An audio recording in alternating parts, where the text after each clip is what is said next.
I wired her every cent I had left, believing in her dream like it was mine. She told me we'd open it together, our little cafe by the beach. The day I flew in with the keys to my condo, she vanished. No cafe, no LAN, not even the address existed. I don't want revenge, but I do want others to know. The beach was her dream, or at least that's what she made me believe. I'm standing here now, holding a small wrapped gift in my sweaty palm, a gold necklace with a coffee bean charm I bought at the airport. The Daang heat hits different when you're nervous, when your heart's already weak from that scare 6 months ago back in Ohio. Lan's walking beside me, her sandals making soft sounds against the concrete boardwalk, and I can smell her perfume mixing with the salt air. "Milton," she says, stopping near the spot where the fishing boats dock. "This is where I want it to be." Her English has that musical quality that first caught me at the seafood place 3 months ago. "Right here, baby. Coffee with love. Like I told you."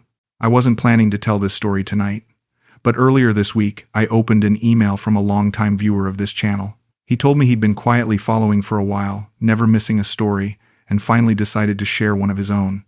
His words weren't polished, but they were honest. Raw, in a way that made me stop reading halfway through and just sit there. At first, I felt shocked, that jolt of recognition when another man's heartbreak mirrors your own too closely. Then came sorrow, heavy and familiar, because I could feel his loneliness in every line, the same loneliness that once led me down this path. And finally, there was gratitude. Gratitude that he trusted me with his story. Gratitude that maybe by telling mine, I can make one of you out there feel less alone tonight. That's why I pressed record. And before I go any further, I want to thank you. Yes, you, watching right now. Please drop a comment and let me know where in the world you're tuning in from. I read every single one. And to those of you who've been here before, who keep coming back video after video, this is my super thank you. You're the reason I keep going. Please like this video, subscribe if you haven't already, and join the conversation. Because tonight, I'm ready to tell you everything. Let me take you back to where it all started. I hand her the gift and watch her face light up. She unwraps it carefully, like it's made of glass, and when she sees the coffee bean charm, she starts crying. Not the pretty kind of crying you see in movies, but real tears that make her mascara run. "You remembered," she whispers, and I feel something shift in my chest, something I haven't felt since my second divorce finalized 2 years ago. She throws her arms around my neck right there on the boardwalk, and I smell her shampoo, feel her heart beating against mine. "I love you, Milton. I love you so much." That's when I say it. The words that changed everything. "Lan, what if I helped you start the cafe? Just until your loan clears from the bank." She pulls back, staring at me with those dark eyes that seem to see right through to my loneliness. "You would do that?" she asks, and her voice is so small, so grateful. "For me?" I nod, feeling useful for the first time since my heart attack, feeling needed instead of just wanted. She cries harder, burying her face in my shoulder. "I can't ask you to do that," she says, but I can hear the hope in her voice. "You're not asking," I tell her. "I'm offering." That night in her tiny apartment above the tailor shop, she makes me Vietnamese coffee and sits cross-legged on the bed while I explain my finances. "I have about 30,000 saved," I say, watching her face. "Not much for retirement, but enough to get your dream started." She sets down her coffee cup, reaches across the space between us, and takes my hands. "Are you sure?" she asks, and I see something in her eyes I can't quite read. Fear maybe, or guilt, but I'm too caught up in the moment to pay attention. "I'm sure," I tell her, and I mean it. For the first time since my daughters grew up and stopped calling, since my ex-wife took half of everything, since my doctor told me my heart was giving out at 64, I feel like I have a purpose again. The memory of how she pulled me in still plays in my head like a broken record. 3 months earlier, I'm sitting alone at this hole-in-the-wall seafood place near my hotel, picking at a plate of grilled fish I can barely identify. I'd come to Vietnam on a whim after selling the house in Ohio, after my cardiologist told me I needed to reduce stress or risk another episode. The place was nearly empty except for a few locals and this woman sitting at the corner table, reading what looked like a business plan. She glances up and catches me staring. Instead of looking away, she smiles. Not the practiced smile of someone working an angle, but something genuine that reaches her eyes. "You look lost," she says in careful English, closing her folder. First time in Daang? I nod, feeling foolish for being so obvious. Milton, I say, extending my hand. She shakes it with both of hers, a gesture that seems oddly formal and intimate at the same time. Lan, but call me Lan. That's how it started. She asks if I want company for dinner, and before I know it, we're talking like old friends. She tells me about growing up in Da Nang, about her mother who's been widowed for 2 years, about her younger brother who's studying engineering in Ho Chi Minh City. And you, she asks, stirring her soup, what brings a man like you so far from home? I find myself telling her things I haven't told anyone, about the chest pains that landed me in the ER, about watching my daughters build lives that don't include me, about the empty house that echoed with 20 years of failed marriage. I had a heart attack, I say, the words still feeling foreign in my mouth. Not a big one, but enough to make me realize I've been existing instead of living. She reaches across the table and touches my wrist, just for a second. You still have time to start again, she says quietly. Something breaks open inside me when she says that. Not breaks apart, but breaks open, like a door I'd locked years ago. I think you're the calmest man I've ever met. She continues, and I laugh because my ex-wife used to call me emotionally unavailable. Maybe that's what happens when you stop fighting so hard, I tell her. We sit in comfortable silence for a moment, and I realize I haven't felt this at peace since before my father died when I was 40. By the time we finish eating, the restaurant is closing around us. The owner, an elderly woman with kind eyes, brings us jasmine tea on the house. She likes you, Lan says, nodding toward the woman. Vietnamese mothers have good instincts about people. I ask if her own mother is like that, and Lan's expression shifts slightly. She worries about me, she says, thinks I dream too much. That's when she tells me about the cafe. How she's been saving money for 3 years. How she's found the perfect location. How the bank is processing her loan application. I want to serve real Vietnamese coffee, she says, her eyes lighting up. But also comfort food for tourists who are homesick. A place where people feel welcome. I listen to her describe the menu, the decor, the little details that show she's thought this through. When I ask why she chose Da Nang, she gets quiet. My father used to bring me to the beach when I was small, she says, before he got sick. He'd buy me coffee, ice cream from the vendors, and I'd watch the fishermen bring in their nets. I always thought this city understood both sides of life, the work and the dreams. That night, walking back to my hotel, I can't stop thinking about her words. You still have time to start again. When I get to my room, I call my oldest daughter Sarah for the first time in 6 weeks. It goes to voicemail. Hi honey, it's Dad. I'm in Vietnam. I know that sounds crazy, but I met someone, and I think I might be happy. Call me back? She doesn't. The next morning, Lan texts me. Want to see the beach where my cafe will be? We spend the day walking along the shoreline, and she points to a small building with empty windows facing the water. That's it, she says, and I can hear the longing in her voice. 2 years from now, people will be sitting there watching the sunrise, drinking coffee I made with my own hands. I watch her face as she talks, see the way she gestures toward the space like she's already arranging tables and chairs in her mind. That's when I start to fall for her. Not just for her beauty or her attention, but for the way she makes dreams sound possible. 3 weeks later, when I have to fly back to Ohio to settle some affairs with my house sale, she cries at the airport. Real tears, not performative ones. I'll miss you, she says, holding onto my hands until the last possible moment. On the plane, I stare out the window and realize I've never felt this way about leaving a place. Vietnam isn't my home, but being with Lan felt like coming home to myself. Back in Ohio, everything feels gray and small. My temporary apartment smells like carpet cleaner and loneliness. I video call Lan every day, and she shows me pictures of the cafe location, talks about meeting with contractors, shares her excitement about menu planning. I wish you were here to see it, she says one night, and I can see the exhaustion in her face. She's been working double shifts at a hotel to save money while waiting for her loan approval. Soon, I tell her, but soon feels like a lifetime away. That's when the complications start. Milton, she says during one of our calls, and I can hear something different in her voice. Stress, maybe, or worry. The bank is asking for more paperwork. Something about the lease being in my cousin's name. I ask why that matters, and she explains that her cousin signed the original agreement because his credit was better. It's easier that way, she says, but her eyes don't meet the camera. The bank wants to talk to him, but he's shy with foreigners. You understand? I want to understand. I want everything to be simple and straightforward, but something in my gut tightens. Can I meet him when I come back? I ask, trying to keep my voice casual. Her expression shifts, just for a second, but enough for me to notice. Of course, baby. When the time is right.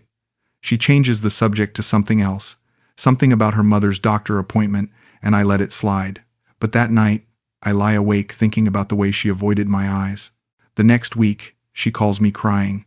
The contractors need a deposit, she says between sobs.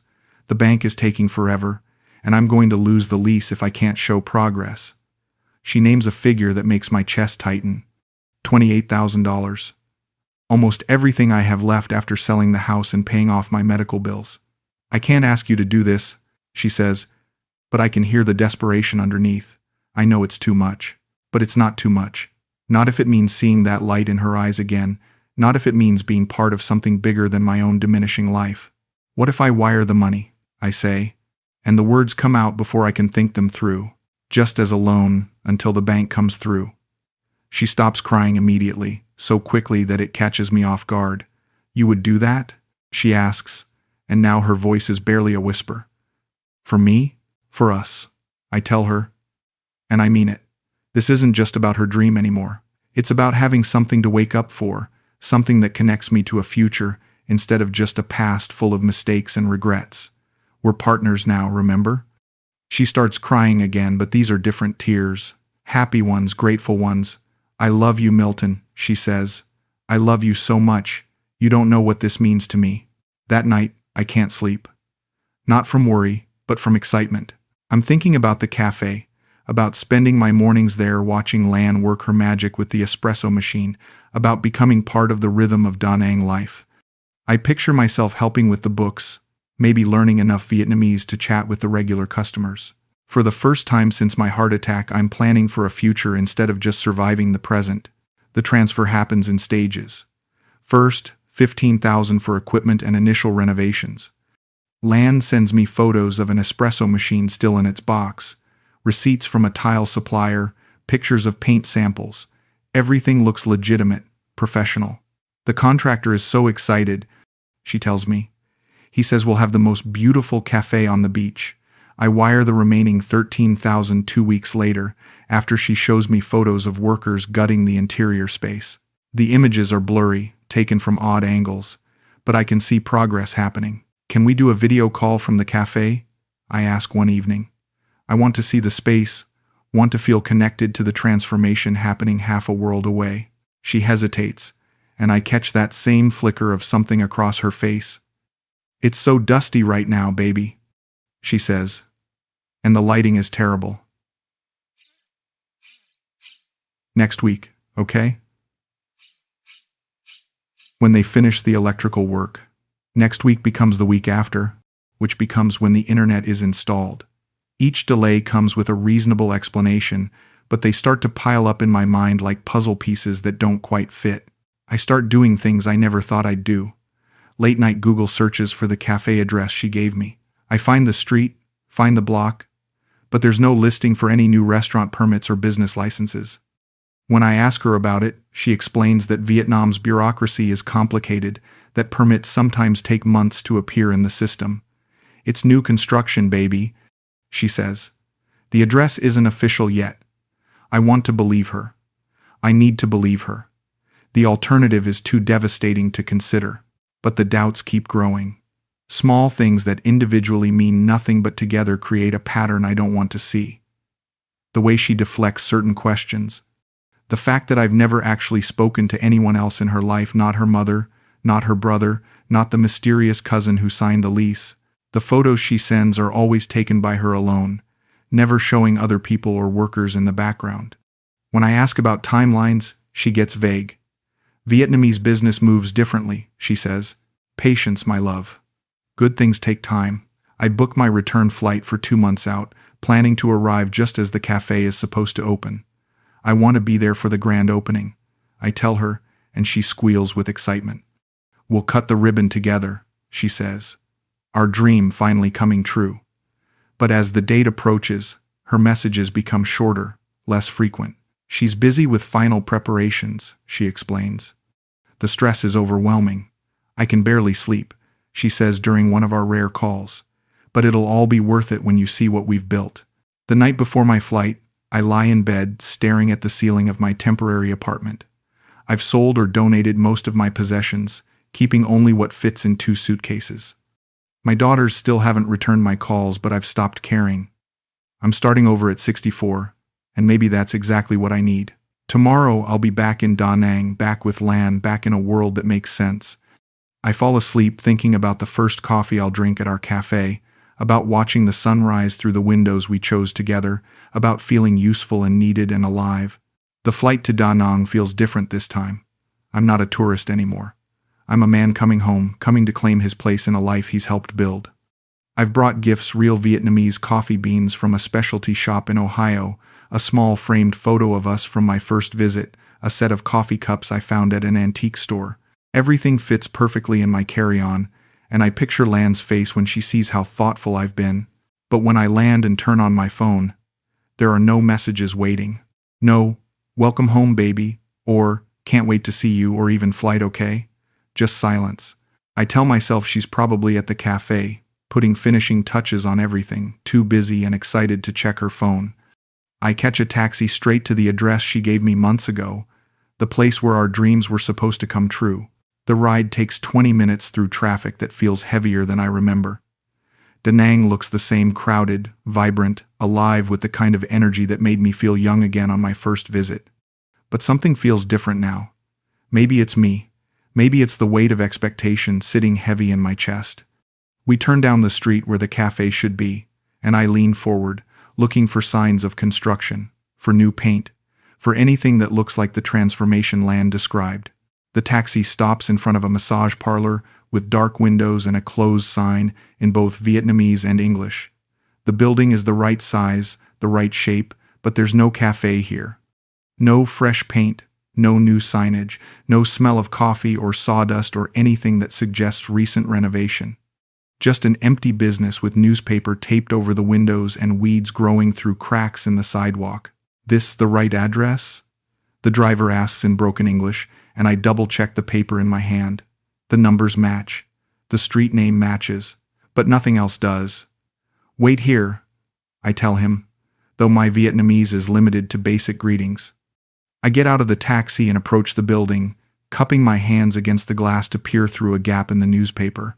Inside, I can see massage tables covered with dust sheets, a reception desk with papers scattered across its surface, a calendar on the wall showing months from last year.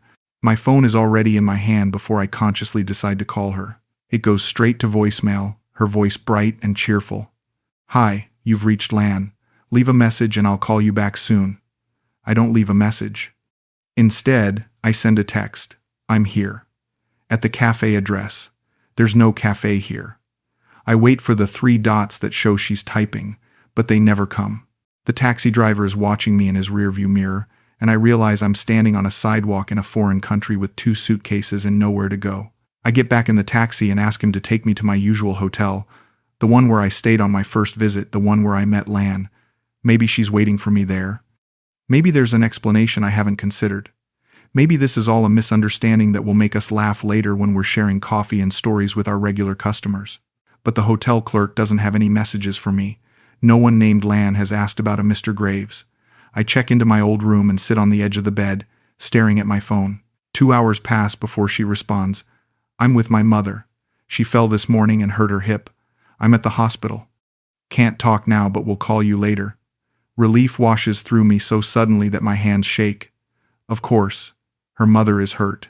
That's why she couldn't meet me, couldn't answer the phone. That's why the cafe looked wrong. Maybe they had to delay the opening. Maybe there were permits issues. Maybe the contractor had problems I don't understand. I text back. Is your mother okay? Which hospital? I can come help. But there's no response. Hours pass, and the silence grows heavier. I try calling again, but it goes straight to voicemail. I order room service and eat without tasting anything, checking my phone between every bite. When night falls and I still haven't heard from her, I lie in bed fully clothed, phone in my hand, waiting for the call that will explain everything. It comes 3 days later. 3 days of unanswered calls, of texts that show as delivered but not read, of me walking past the empty massage parlor twice a day, hoping to see some sign of life. When my phone finally rings, her name on the screen makes my heart jump. Lan, I say, maybe too quickly, too desperately. Thank God. How's your mother? Is she? She's fine, Lan says, but her voice sounds different, distant, like she's reading from a script. Can you meet me at the coffee shop near your hotel? The one with the blue awning. 1 hour. She hangs up before I can respond, and I realize my hands are shaking again. Not from relief this time, but from something else. Something that feels like dread. I arrive 30 minutes early and choose a table where I can watch the street. When she finally appears, walking slowly down the sidewalk, I almost don't recognize her. She's wearing dark sunglasses even though the sun is setting, and her usual bright smile is nowhere to be found. She sits across from me without the hug I expected, without the kiss I'd been dreaming about for months. I'm sorry, she says, and those are the first words out of her mouth. Not, I missed you, or I'm so glad you're here, or even, how was your flight? Just, I'm sorry. She orders coffee when the waitress comes, but doesn't touch it when it arrives. I wait for her to explain, to tell me about her mother's accident, to apologize for the confusion about the cafe location. Instead, she stares at her untouched coffee and says, "My cousin lost the lease." The words don't compute at first. What do you mean, lost the lease?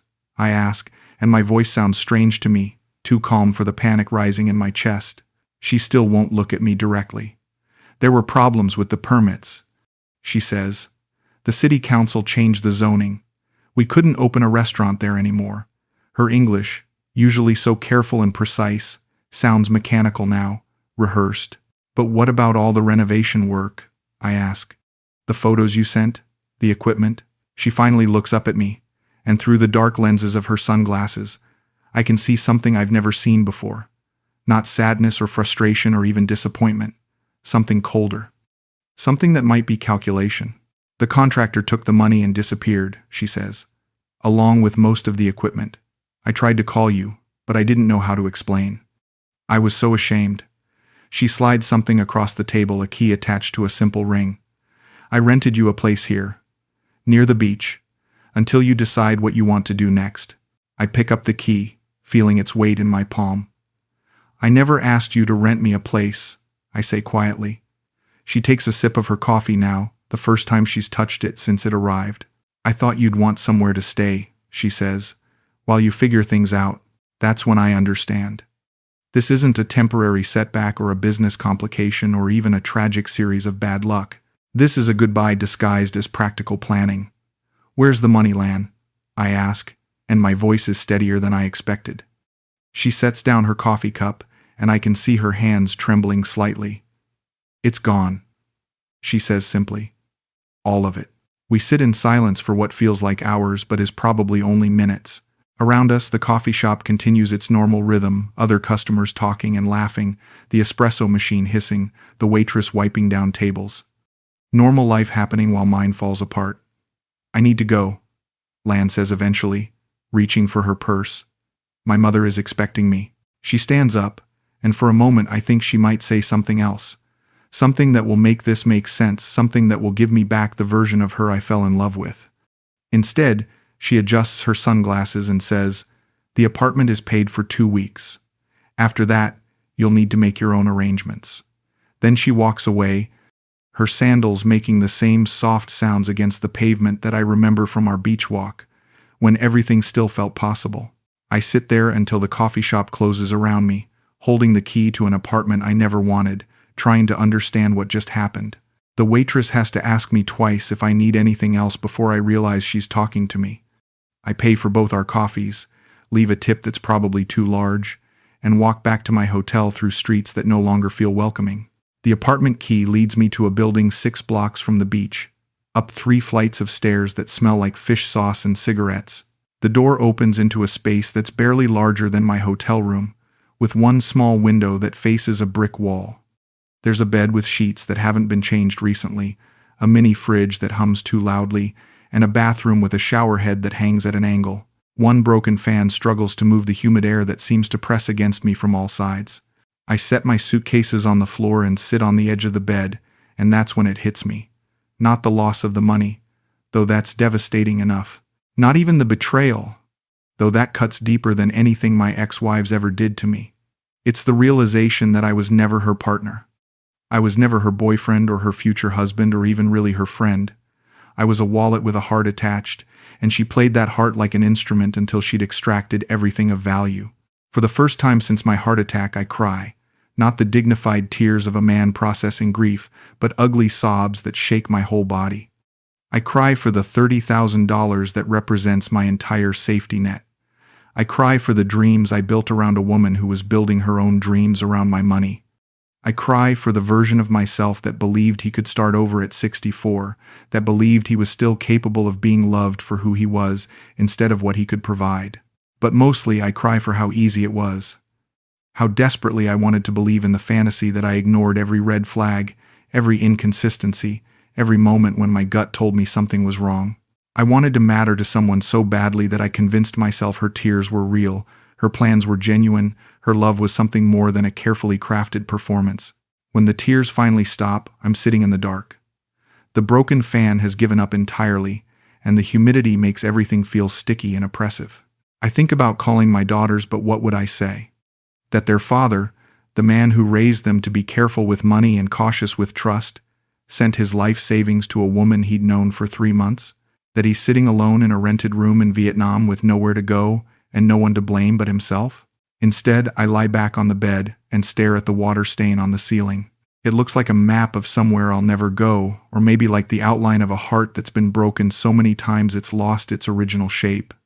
I close my eyes and try to sleep, but all I can see is Lan's face from our first night together when she told me I still had time to start again. She was right about that, just not in the way either of us expected. I wake up the next morning feeling hollow but clear. I pack my suitcases, leave the apartment key on the table where someone will eventually find it, and take a taxi to the airport. I don't try to find Lan. I don't demand my money back or threaten to call the police or even ask for an explanation that would probably just be more lies anyway. I buy a ticket on the next flight to Ohio and sit in the departure lounge, watching planes take off through windows that need cleaning.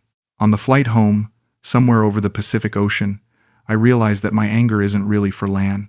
She did what she needed to do to survive, just like countless other people in situations I'll never fully understand. My anger is for myself, for the man who was so hungry for purpose and connection that he mistook manipulation for love, dreams for plans, performance for authenticity. But under the anger, there's something else. Something that might eventually become wisdom if I'm lucky. I learned that loneliness can make you stupid in ways that intelligence can't protect against. I learned that need can be just as dangerous as greed, and that the desire to be someone's hero can blind you to the fact that you're actually someone's victim. I learned that starting over isn't just about finding new places or new people, it's about understanding why you needed to start over in the first place. Months later, I'm writing this from my small apartment in Ohio, the one I rented after returning home with empty pockets and a clearer head. I've been working part-time at a hardware store, saving what I can, trying to rebuild what I lost without repeating what I learned. My daughters finally returned my calls, and while I haven't told them the whole story, they can hear something different in my voice, something more honest maybe, something less desperate. I don't blame Lan anymore. I don't even think about her most days, except when I'm trying to understand how a man gets to be 64 years old without learning the difference between being needed and being used. She taught me something valuable, even if that wasn't her intention. She taught me that the worst betrayals aren't the ones where someone takes your money or breaks your heart, they're the ones where someone takes advantage of your hope. I think about Vietnam sometimes, about the real cafe that will probably never exist, about the beach where we walked and dreamed about futures that were never meant to be. I remember the weight of her hand in mine, the sound of her laughter, the way she made loneliness feel like a choice instead of a sentence. Those memories don't hurt anymore, exactly. They just feel like artifacts from a different person's life, souvenirs from a trip I took to a country that only existed in my imagination. If there's another man reading this, another guy my age who's thinking about wiring money to someone he met overseas, someone who promises to build dreams with him instead of. For him, I want you to know that your loneliness is real, but it doesn't have to make you stupid.